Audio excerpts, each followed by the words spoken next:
Assalamualaikum class. This is Ghulam Haider and my roll number is 40. Today I narrate my topic and my topic is blood physiology. In blood physiology, my real topic is ABO blood group system and white blood cell. तो सबसे पहले हम ABO blood group system के बारे में पढ़ते हैं। सबसे पहले मैं अगर इसके कंपोनेंट्स देखूं, ब्लड्स के कंपोनेंट्स देखूं तो ब्लड के 3 कंपोनेंट्स होते हैं। सबसे पहले है सेल, दूसरे नंबर पर आ जाता है प्लाज्मा और तीसरे नंबर पर आ जाता है सीरम। सबसे पहले अगर हम डिस्कस करें सेल्स को, तो ये सेल्स क्या होते हैं।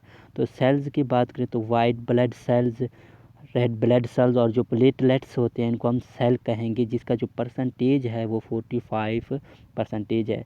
इन 45% में जो आरबीसी है उसका जो पोर्शन है वो 44% है, जबकि बाकी जो बचता है 1%, तो 1% उसमें डब्ल्यूबीसी और प्लेटलेट्स आ जाते हैं। दूसरे नंबर पर प्लाज्मा है, जिसकी जो परसेंटेज है वो 55% है। तीसरा जो लिटल अमाउंट में जो परसेंटेज पाया जाता है ब्लड्स के अंदर वो है सीरम। ये सीरम क्या होता है? ये प्लाज्मा की एक ऐसी किस्म होता है जिसमें फिब्रिनोजेन मौजूद नहीं होता। मतलब ये वो कंपोनेंट्स होते हैं जिनमें ब्लड क्लॉटिंग जो प्रोसेस है वो मौजूद नहीं होता। सीरम में बाकी सब मौजूद होते हैं, प्रोटीन वगैरह मौजूद होते हैं, हार्मोन वगैरह मौजूद होते हैं, इसमें और भी बहुत सी चीज़ें पाए जाते हैं, लेकिन इसमें जो ब्लड क्लॉटिंग कंपोनेंट हैं वो मौजूद नहीं होते। इसके बाद हम देखते हैं कुछ टर्म्स, एंटीजन और एंटीबॉडी। सबसे पहले अगर हम देखें एंटीजन को, तो एंटीजन क्या होता है? द फॉरेन सब्सटेंस, वो सब्सटेंस जो एंटीबॉडीज़ के प्रोडक्शन में क्या हों, इन्वॉल्व हों, जो फोर्स अप करें एंटीबॉडीज़ को प्रोड्यूस करने में, उसको हम क्या कहेंगे? एंटीजन। दूसरे लफ्ज़ों में अगर हम बात करें एंटीबॉडीज़ की, तो एंटीबॉडीज़ क्या होता है? वो सब्सटेंस जो एंटीबॉडीज़ के रिस्पांस के नतीजे में वजूद में आए, उसे हम क्या कहेंगे? एंटीबॉडीज़ कहेंगे। अच्छा, नेक्स्ट हम पढ़ते हैं एग्लूटिनेशन। एग्लूटिनेशन क्या होता है? The reaction between antigen and antibody is called agglutination. मतलब एंटीजन और एंटीबॉडी के दरमियान जो रिएक्शन होता है उस प्रोसेस को हम क्या कहेंगे? एग्लूटिनेशन कहेंगे। अच्छा, ये क्या होता है एग्लूटिनेशन? इसमें क्या होता है? इसमें ये होता है जो इफ़ेक्ट अगर इसकी बात करें तो इसमें क्या हो जाता है? रेड ब्लड सेल के क्लम्पिंग बन जाते हैं। जब एंटीजन और एंटीबॉडी के दरमियान जो रिएक्शन हो जाता है तो इसमें क्या हो जाता है? इनके क्लम्पिंग बन जाते हैं। रेड ब्लड सेल के क्या बन जाते हैं? क्लम्पिंग बन जाते हैं, और कुछ सूरत हाल में जो बनते हैं और कुछ सूरत हाल में नहीं बनते। इसके बाद मैं डिस्कस करता हूँ introduction to blood group system. 35 blood group system are recognised. अब तक जो डिस्कवर हुए हैं वो 35 ब्लड ग्रुप हैं, जिसमें से मोस्ट इम्पॉर्टेंट ग्रुप है वो ABO ब्लड ग्रुप सिस्टम है और दूसरा RH सिस्टम है। लेकिन लिटल अमाउंट में MN सिस्टम भी पाया जाता है। ये MN सिस्टम क्या होता है?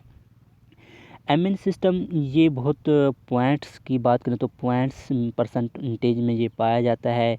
ये ऑस्ट्रेलियन लोगों में कुछ पाया जाता है, इजिप्टियन लोगों में कुछ पाया जाता है, और अमेरिकन लोगों में कुछ पाया जाता है। इस तरह का होता है। और इसकी अगर लोकेशन की बात करें तो ये एंटीजन क्रोमोसोम नंबर 4 पर पाए जाते हैं। MN की जो एंटीजन है वो क्रोमोसोम नंबर किस में पाए जाते हैं? 4 पर पाए जाते हैं। और इसकी अगर एंटीजन की बात करें तो इसके एंटीजन 46 होते हैं, जिसमें से MN, S, स्मॉल s वगैरह वगैरह। लेकिन इसमें से जो मोस्ट इम्पॉर्टेंट एंटीजन है वो MN एंटीजन है। इसके बाद हम देखते हैं ABO ब्लड ग्रुप सिस्टम को।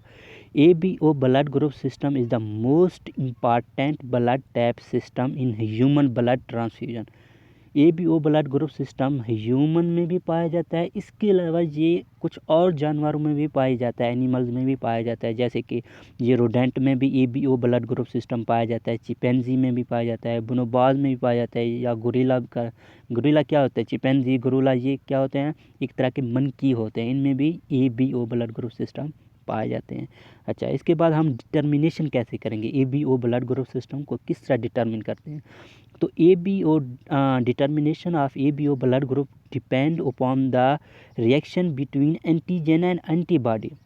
रिएक्शन एंटीजन और एंटीबॉडी के दरमियान जो रिएक्शन से हमें मालूम होगा कि ये कौन सा ब्लड ग्रुप है।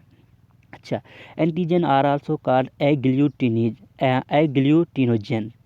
एंटीजन को दूसरे लफ्ज़ों में हम एग्लूटिनोजेंस कहते हैं। इसे एग्लूटिनोजेंस क्यों कहते हैं? क्योंकि इसमें कैपेसिटी होता है आरएस के साथ, आरबीसी के साथ लोथरे बनाने की क्या होती है? कैपेसिटी होती है। इस वजह से इसे एग्लूटिनोजेंस कहते हैं। अच्छा, इसके बाद हम इसकी डिस्कस करते हैं हिस्ट्री को। तो सबसे पहले कैरल लैंडस्टीनर ने A B O blood group system को डिस्कवर किया था 1901 में। फिर दो और साइंसदान ने लैंडस्टीनर के अंडर काम करते हुए ए बी ब्लड टाइप को डिस्कवर किया था 1902 में, जिनमें स्टर्ली और डिकास्टली डिकास्टलीलो वगैरह आ जाते हैं। इसके बाद इस लैंडस्टीनर की इस काम की वजह से उसको नोबेल प्राइज़ दिया गया फिजियोलॉजी में। अच्छा, इसके बाद एक और साइंटिस्ट था जॉन्स्की, जिसने क्या किया, सबसे पहले A B O blood group system को अलग से स्टडी किया। ए को अलग से किया, बी को अलग से किया, ए बी को अलग से किया, ओ को अलग किया 1907 में, जो आज तक यूज़ हो रहा है। इसके बाद एक और साइंटिस्ट जिसका नाम रूबेन ओटनबर्ग था, ये एक न्यूयॉर्क में रहता था। न्यूयॉर्क के एक हॉस्पिटल में जिसका नाम माउंट सीनिया हॉस्पिटल था, उसने वहाँ क्या किया, दो पीपल के दरमियान ब्लड ट्रांसफ्यूज्ड किया सक्सेसफुली से उसने दो पीपल के दरमियान ब्लड को ट्रांसफ्यूज किया, और इसका ये जो तजर्बा था वो कामयाब साबित हुआ। तो फिर इसको इसी खिदमत के ऊपर क्या दिया गया, नोबेल प्राइज़ दिया गया 1954 में। अच्छा, इसके बाद हम देखते हैं लैंडस्टीनर रूल। ये क्या होता है? लैंडस्टीनर रूल में लैंडस्टीनर कहता है कि जो एंटीजन आरबीसी के ऊपर पाया जाता है, उसके जो बरअक्स जो एंटीबॉडीज़ होंगे वो उसमें नहीं पाया जाएगा। मतलब अगर आरबीसी पर ए एंटीजन पाया जाता है तो उसमें एंटीबॉडीज़ होंगे वो बी के ख़िलाफ़ होंगे, जबकि ए के ख़िलाफ़ नहीं होंगे। अच्छा, ये रूल था लैंडस्टीनर रूल्स। अच्छा, इसके बाद हम डिस्कस करते हैं ए बी ओ बेसिक। तो बेस्ड ऑन द प्रेजेंस और absence of antigen A antigen B, blood is divided into 4 group. Blood group A, सबसे पहले हम डिस्कस करते हैं ब्लड ग्रुप ए को। ब्लड हैविंग एंटीजन ए, अगर आरबीसी के ऊपर एंटीजन ए पाया जाए तो हम कहेंगे कि ये ब्लड ग्रुप ए है। और इसकी अगर एंटीबॉडीज़ की बात करें तो इसमें एंटीबॉडीज़ किसके खिलाफ होंगे? बी के खिलाफ होंगे। मतलब ए के खिलाफ नहीं होंगे, बी के खिलाफ होंगे। ये किसका रूल है? लैंडस्टीनर का रूल है। उसमें वो कहता है कि जो एंटीजन आरबीसी के ऊपर पाया जाता है तो उससे बरअक्स, वही एंटीजन उसमें नहीं पाया जाएगा बल्कि उसे बरअक्स पाया जाएगा। मतलब अगर ए है तो उसके खिलाफ बी के एंटीबॉडीज़ होंगे। अच्छा, सेकंड पे हम बात करते हैं ब्लड ग्रुप बी की। ब्लड विद एंटीजन बी, अगर आरबीसी के ऊपर बी एंटीजन पाया जाता है तो उसको हम कहेंगे ब्लड ग्रुप बी, और इसमें जो एंटीबॉडीज़ हैं वो किसके खिलाफ होंगे? ए ब्लड ग्रुप के खिलाफ एंटीबॉडीज़ होंगे। अच्छा, अब हम बात करते हैं ए बी ब्लड ग्रुप की। If the both antigen are present, अगर आरबीसी के ऊपर दोनों एंटीजन मौजूद हों तो उसको हम क्या कहेंगे? A B blood group. लेकिन इसमें जो एंटीबॉडीज़ की बात करें तो इसमें कोई भी एंटीबॉडीज़ नहीं होता, ना ए के खिलाफ एंटीबॉडीज़ होता है, ना बी के खिलाफ एंटीबॉडीज़ होता है। इस वजह से इसे क्या कहते हैं? Universal recipient. मतलब ये हर एक ब्लड ग्रुप से ब्लड ले सकता है। अच्छा, और इसकी क्या वजह है? क्योंकि इसके पास एंटीबॉडीज़ नहीं होते। मतलब इसके एंटीबॉडीज़ किसी के खिलाफ नहीं होते, तो इसे जब ब्लड दिया जाता है तो ये किसी दूसरे ब्लड्स वगैरह को कोई नुकसान नहीं पहुंचाएगा, बल्कि उसमें हल पजीर हो जाएगा। अच्छा, अब हम बात करते हैं ओ ब्लड ग्रुप की। If the both antigen are absent, मतलब आरबीसी पर अगर दोनों एंटीजन एब्सेंट हों तो उस ब्लड ग्रुप को हम क्या कहेंगे? O blood group. और इसमें जो अगर एंटीबॉडीज़ की बात करें तो इसमें ए और बी दोनों एंटीबॉडी प्रेजेंट होते हैं प्लाज्मा के अंदर। अच्छा, इस ब्लड ग्रुप को हम यूनिवर्सल डोनर कहते हैं। क्यों यूनिवर्सल डोनर कहते हैं? क्योंकि इसमें एंटीजन ही मौजूद नहीं होते। मतलब जो चीज़ इसकी शनाख्त करता है वो शनाख्त ही मौजूद नहीं, इसका अपने पास कोई आईडी कार्ड भी नहीं है। तो इनको जब डाला जाता है दूसरे ब्लड ग्रुप के अंदर, तो फ़र्ज़ करें थोड़ा ज़्यादा तो नहीं लेकिन आधा लीटर अगर 4 या 5 लीटर में डाला जाए तो उससे फ़र्क नहीं पड़ता, वो इसमें क्या हो जाता है, डाइल्यूट हो जाता है। ठीक है, तो इसके बाद ये टेबल आप देख रहे हैं, टेबल में आप देख सकते हैं कि ए में एंटीजन ए मौजूद होता है लेकिन एंटीजन बी मिसिंग होता है। बी की बात करें तो बी में एंटीजन बी मौजूद होता है लेकिन ए मिसिंग होता है। अगर ओ की बात करें तो इसमें एंटीजन ही मिसिंग होते हैं लेकिन एंटीजन ए और बी दोनों मिसिंग होते हैं। अगर ए बी की बात करें तो उसमें ए और बी एंटीजन होते हैं लेकिन मिसिंग जो होते हैं वो दोनों ए और बी दोनों मिसिंग होते हैं। अच्छा, इसके बाद हम देखते हैं importance of blood group in blood transfusion. तो यहाँ पर दो टर्म यूज़ हुए हैं, the one who gives blood is called donor organism, the one who receive the blood is called recipient organism. तो इसमें जो देने वाला, जो ब्लड देने वाला होता है उसको हम डोनर ऑर्गेनिज्म कहते हैं और जो लेने वाला होता है उसे हम रेसिपिएंट ऑर्गेनिज्म कहते हैं। अच्छा, अब हम किस तरह ट्रांसफ्यूज़ करते हैं ब्लड को एक इंसान से दूसरे इंसान में किस तरह ट्रांसफ्यूज़ करते हैं, इसके लिए हम क्या करते हैं, पहले ब्लड्स को मैच्ड करते हैं।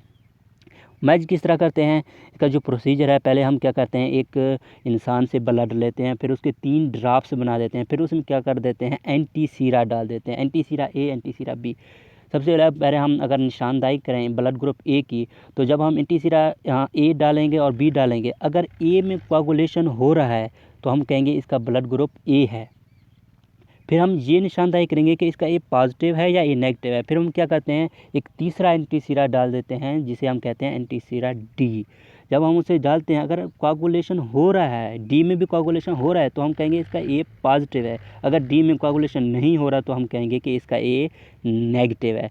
दूसरी बात करें अगर हम बी ब्लड ग्रुप की, तो इसमें हम क्या करते हैं, वहीं सेम तरीका ड्रॉप्स लेते हैं ब्लड्स के, उसमें क्या करते हैं, एंटी सीरा ए और एंटी सीरा बी डालते हैं। देखते हैं अगर हम एंटी सीरा बी डालने से अगर हम देखते हैं कि बी में कोआगुलेशन हो रहा है तो हम कहेंगे कि इसका ब्लड ग्रुप बी है। फिर हम ये निशानदाही करेंगे इसका बी पॉजिटिव है या बी नेगेटिव है। फिर हम क्या करते हैं, वहीं सेम तरीका एंटी सीरा डी डालते हैं। अगर कोआगुलेशन हो रहा है, डी के अंदर कोआगुलेशन हो रहा है तो हम कहेंगे कि इसका बी पॉजिटिव है। अगर कोआगुलेशन नहीं हो रहा तो फिर हम कहेंगे इसका बी नेगेटिव है। इसके बाद हम देखेंगे ए बी ब्लड ग्रुप को। ए बी ब्लड ग्रुप क्या होता है, मतलब किस तरह इसकी हम निशानदाही कर सकते हैं। इसमें हम क्या करते हैं, एंटी सीरा ए मतलब वहीं सेम तरीका ब्लड लेते हैं, ब्लड के कतरे लेते हैं, फिर उनमें एंटी सीरा ए डालते हैं, एंटी सीरा बी डालते हैं। इसमें जो डालते हैं तो अगर हम देखते हैं दोनों में, ए में भी कोआगुलेशन हो रहे हैं, बी में भी कोआगुलेशन हो रहे हैं, तो फिर हम कहेंगे कि इसका ब्लड ग्रुप जो है ना वो है ए बी। क्या ब्लड ग्रुप है उसका, ए बी। फिर हम निशानदाही करेंगे कि इसका ए बी पॉजिटिव है या ए बी नेगेटिव है। फिर वहीं सेम तरीका हम एंटी सीरा डी डालते हैं। अगर कोआगुलेशन हो रहा है, डी में भी हो रहा है, मतलब तीनों खानों में कोआगुलेशन हो रहा है तो फिर हम कहेंगे कि इसका ए बी पॉजिटिव है। अगर 2 खानों में हो रहा है कोआगुलेशन और तीसरे खाने डी में नहीं हो रहा, फिर हम कहेंगे कि ए बी नेगेटिव है। अब अगर हम बात करें ओ ब्लड ग्रुप की, तो इसमें क्या होता है, इसमें वही सेम तरीका हम चूज़ करते हैं, वहीं ब्लड लेते हैं, ब्लड के ड्रॉप लेते हैं, फिर हम उसमें एंटी सीरा डालते हैं। ए एंटी सीरा भी डाल देते हैं, बी भी एंटी सीरा डाल देते हैं। अगर ए और बी दोनों में कोआगुलेशन ना हो, मतलब ना ए में कोआगुलेशन हो ना बी में कोआगुलेशन हो, तो फिर हम कहेंगे इसका जो ब्लड ग्रुप है वो ओ है। फिर हम निशानदाही करेंगे कि इसका ओ पॉजिटिव है या ओ नेगेटिव है। तो इसके लिए हम वहीं सेम तरीका एंटी सीरा डी डालते हैं। तो अगर कोआगुलेशन हो रहा है तो हम कहेंगे कि ओ पॉजिटिव है इसका ब्लड ग्रुप, अगर कोआगुलेशन नहीं हो रहा तो हम कहेंगे कि ओ नेगेटिव है इसका। तो ये थे ब्लड्स के मैच्ड होने के, हम किस तरह ब्लड को मैच्ड करते हैं। अच्छा, इसमें एक और मसला आ जाता है कि ब्लड कंपैटिबिलिटी, मतलब ब्लड मिसमैच्ड हो जाए। अगर ब्लड मिसमैच्ड है, मतलब ब्लड ए को हम बी में दाखिल कर दें, बी को ए में दाखिल करें, तो इससे क्या होगा, तो इससे बहुत सारे मसले क्रिएट हो जाते हैं। इससे क्या काज हो जाता है, फीवर काज हो जाता है, जो मरीज़ का जो स्किन है वो चेंज हो जाता है और उससे उसकी जो किडनी है वो काम करने छोड़ देते हैं, फिर उसको शॉक झटके वगैरह आ जाते हैं, आखिरकार उसकी क्या हो जाती है, डेथ हो जाती है। अच्छा, ये था EBO ब्लड ग्रुप सिस्टम। इसके बाद हम डिस्कस करते हैं RH ब्लड ग्रुप सिस्टम। ये दूसरा मेन इम्पॉर्टेंट ब्लड ग्रुप है। अच्छा, the RH blood group system is one of the 35। इसकी जो परसेंटेज की बात करें तो ये 35% पाया जाता है मौजूदा इंसानियत में, इंसान में पाया जाता है, इंसानों में पाया जाता है। 35% इसमें पाया जाता है। इसकी जो मतलब ABO ब्लड ग्रुप के बाद ये दूसरा मेन ब्लड ग्रुप है। इस ब्लड ग्रुप की बात करें तो इसके जो एंटीजन हैं वो 50 से भी ज़्यादा एंटीजन हैं, जिनमें से जो मोस्ट इम्पॉर्टेंट हैं वो 6 कॉमन टाइप हैं ऑफ RH एंटीजन के।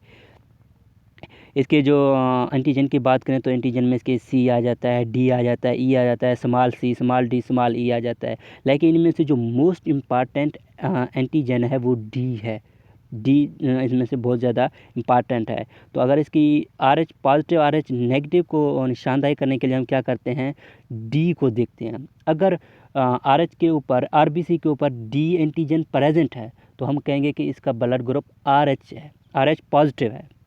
अगर D एंटीजन RBC के ऊपर मौजूद नहीं होगा तो फिर हम कहेंगे कि उसका ब्लड ग्रुप क्या है, RH नेगेटिव है।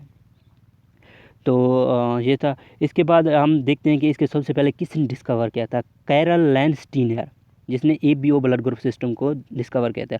और एक और साइंसदान अलेक्जेंडर विनर इन 1940 में इन दोनों साइंसदानों ने सबसे पहले RH ब्लड ग्रुप को डिस्कवर किया था। उन्होंने ये ब्लड ग्रुप सबसे पहले किस में डिस्कवर किया था, उन्होंने एक मंकी था, रीसस मैकाक्यू, ये एक तरह का मंकी होता था पुराने ज़माने में, उन्होंने इसी मंकी के अंदर सबसे पहले इस ब्लड ग्रुप को डिस्कवर किया था। इस वजह से इसको क्या कहते हैं, RH फैक्टर कहते हैं। अच्छा, इसमें एक डिजीज़ काज होता है RH ब्लड में। इसमें क्या होता है, एरिथ्रोब्लास्टोसिस फीटल। इसमें क्या होता है, इसमें जो होता है ना, फादर जो होता है, फादर का जो ब्लड ग्रुप होता है वो RH पॉजिटिव होता है, जो मदर का जो ब्लड ग्रुप होता है वो RH नेगेटिव होता है। जब बेबी बनता है मदर के पेट के अंदर क्रिएट होता है तो उसमें जो है वो साफ ज़ाहिर है उसके ब्लड ग्रुप क्या होगा, RH पॉजिटिव। लेकिन मदर के पास जो ब्लड ग्रुप है वो RH नेगेटिव है। तो फिर मदर क्या करता है, मदर बेबी के ब्लड के मुताबिक क्या करेगा, एंटीबॉडी क्रिएट करना शुरू कर देगा, RH पॉजिटिव के खिलाफ एंटीबॉडी प्रोड्यूस करना शुरू कर देगा। फिर क्या कर देगा, वो एंटीबॉडीज फिर मदर के प्लेसेंटा से बेबी के ब्लड के अंदर चले जाते हैं और क्या कर देते हैं, वहाँ RBC के क्लम्पिंग बना देते हैं, RBC को तबाह कर देते हैं, उनको खा जाते हैं, इनगल्फ कर जाते हैं। इसमें ये होता है, इसमें जो पहली प्रेगनेंसी है इसमें तो वो बच्चा जो है वो बच जाता है, पहली प्रेगनेंसी के दौरान बच जाता है। लेकिन जब दूसरी या तीसरी प्रेगनेंसी होता है तो उसमें उसके चांसेस ज़्यादा हैं बच्चे के एबनॉर्मल होने के। पहले में क्यों बच जाता है, क्योंकि पहले में जो होता है ना वो सिस्टम तैयार हो रहा होता है, एंटीबॉडीज़ बनने का जो है मदर के एंटीबॉडीज़ बनते रहते हैं, तो इस तरह वो टाइम ख़त्म हो जाता है और बेबी पहले पैदा हो जाता है, इस वजह से वो पहला बच्चा बच जाता है। अच्छा, इसके बाद अगर इसकी सिम्पटम की बात करें, इसके अगर कोई बच्चा पैदा हो भी जाता है तो उसमें ये सिम्पटम वगैरह पाए जाते हैं। एनीमिया हो जाता है, मतलब उसका जो कलर है वो पेल येलो हो जाता है, मतलब पेल अपीयरेंस हो जाता है उसकी, उससे जॉन्डिस हो जाता है। और दूसरा उसके स्किन कलर चेंज हो जाता है, उसकी क्या हो जाता है, लिवर और स्प्लीन की साइज़ है वो बढ़ जाता है, उसे एडीमिया हो जाता है। एडीमिया क्या होता है, होल बॉडी का क्या हो जाना, क्या कहते हैं उसे, हाँ, पैरालाइज्ड हो जाना, होल बॉडी का क्या हो जाना, पैरालाइज्ड हो जाना, या डायस्पीनिया हो जाता है उसे, मतलब उसे डिफ़िकल्ट ब्रीथिंग में डिफ़िकल्ट हो जाता है और ये बच्चा मतलब ज़्यादा देर तक ज़िंदा नहीं रह सकता और डेड हो जाता है।